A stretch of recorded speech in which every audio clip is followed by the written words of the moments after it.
Hey guys, in this video I will be ranking every Doors monster from remove and I don't care to if you remove it I will quit the game.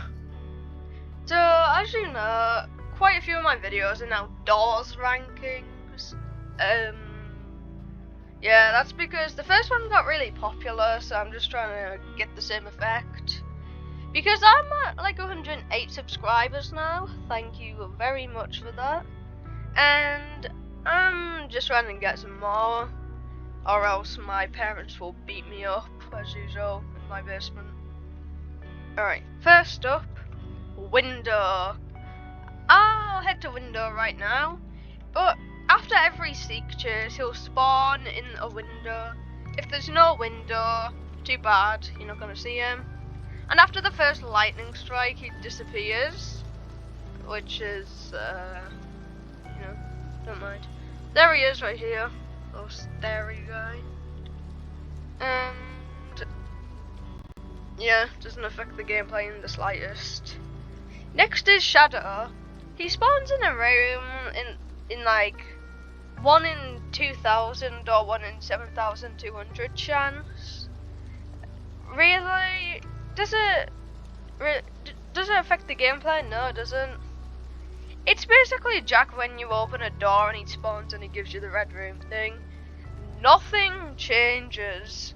I mean, there is no way that can screw you up. Why are you opening a door if there's a monster coming at you?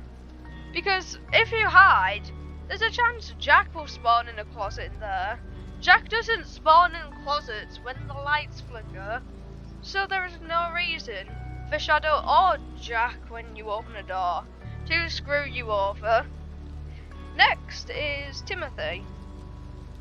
Open a door, there's a very rare chance he'll spawn. Really? I mean, doesn't really do anything. I'll find a bandage before I find that little spider guy. And he does 5 health. If for some reason he gets the ability to kill you, it would take 20 attacks for only Timothy to kill you. Like, seriously, he is that useless. Next is Jack when you open a door. I basically explained him in Shadow's area, but he'll spawn, he'll give you the red room incident thing, I don't know. Next is, if you remove this, it'll slightly alter the gameplay, but I won't really care. Jack when you open a closet, not really much different from Jack when you open a door. He won't spawn if the lights flicker, I think, that's what I've heard.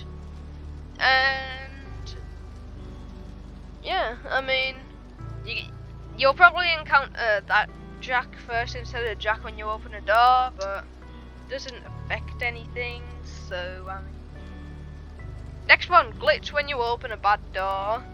I mean, yeah, kind of necessary to be honest, because if a door isn't loading properly, then, you know, I think there would need to be somewhere that you need to go, or you'll just fall off the map. And that's where Glitch when you open a bad door comes in. Next is Eyes. I mean, not much to say about Eyes. Don't look at it. Oh, yeah. It'll make whispering. It'll emit a blue light. All of that is a reason to look down, and you'll survive. Next, the game would feel quite different without the next ones. Glitch when you're behind the squad. This glitch, if you're 5 rooms away from your friends, if you're in multiplayer, doesn't spawn when you're in single player. Glitch when you have a bad door does, but this glitch doesn't. It'll deal 10 to 40 health upon spawning on you, and it'll just teleport you to your friends. In front of them, I think actually.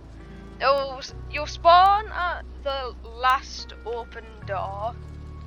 So yeah.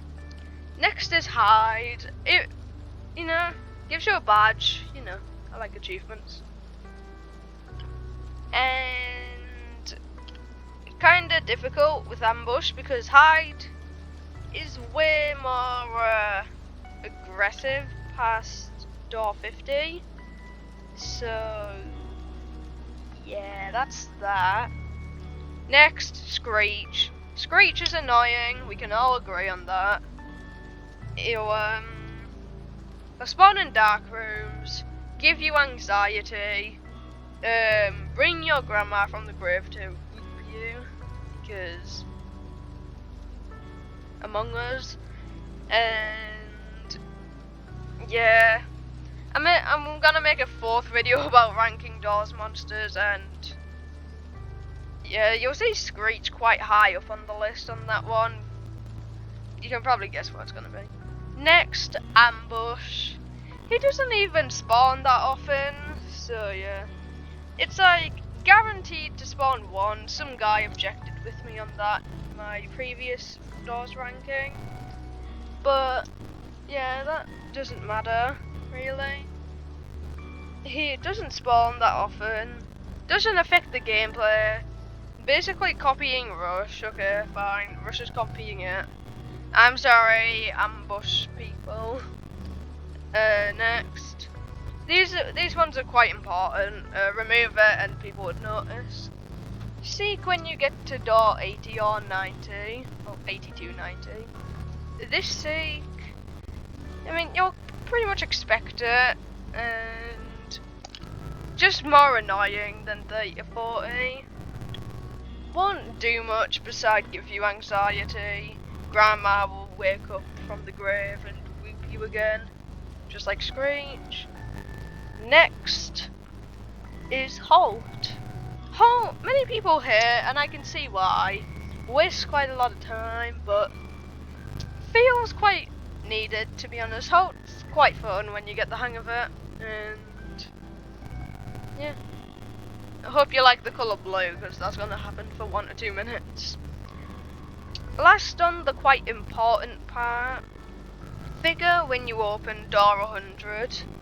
It gives you a lot of anxiety when you're running up the staircase without crouching because you're just trying to finish the game. And you can just hear figure running at you that time because you're not crouching. And you can hear the footsteps getting closer and just so close to the elevator, but you don't know where figure is and you don't want to turn around.